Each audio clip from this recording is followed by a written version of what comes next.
Good morning, જય શ્રી કૃષ્ણ. વાત નાની છે પણ મજાની છે. વૃંદાની વાતમાં આજનો ટોપિક છે, સફળ થવું હશે તો ટીકાઓને પચાવતા શીખી જાઓ.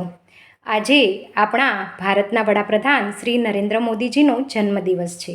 એના ઉપરથી જ આપણે એક દાખલો લેવો જોઈએ કે જીવનમાં સફળ થવું હોય, કોઈ ઊંચી પોસ્ટ ઉપર પહોંચવું હોય, આગળ વધવું હોય, નામ કમાવવું હોય તો લોકોની ટીકાઓને ઇગ્નોર કરતા શીખી જાઓ, તો જ તમે જીવનમાં આગળ વધી શકશો.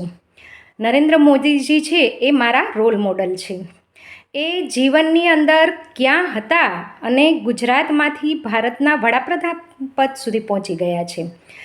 એમની પાછળ પણ ઘણા લોકોએ ટીકા કરેલી હતી, પણ છતાં પણ એમણે કોઈની પણ ટીકાઓ ઉપર ધ્યાન ન આપ્યું અને બસ પોતાના લક્ષ્ય ઉપર જ ધ્યાન આપ્યું અને આજે પરિણામ આપણી સામે છે.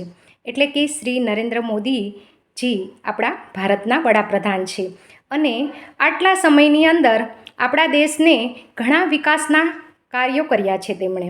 એટલે એટલું જ કહેવાનું કે સફળ થવું હશે તો લોકોની ટીકાને પચાવતા શીખી જાઓ. આભાર, ધન્યવાદ. આપને પણ મારી વાત સાચી લાગે તો લાઈક, કમેન્ટ અને સબસ્ક્રાઈબ કરી વિડીયોને શેર જરૂરથી કરી દેશો.